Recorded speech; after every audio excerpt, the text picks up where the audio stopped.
Hi up guys, it's me again. In this video I'm gonna show you how to find WhatsApp username.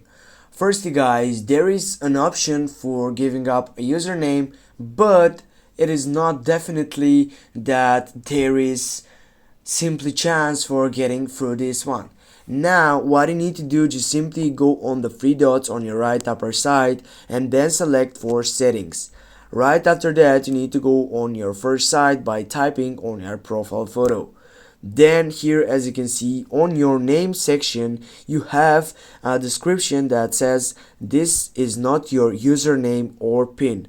This name will be visible to your WhatsApp accounts or contacts. Now as you can see, this is not my username, but if it was my username, it will be shown in the feed side right down to the name side.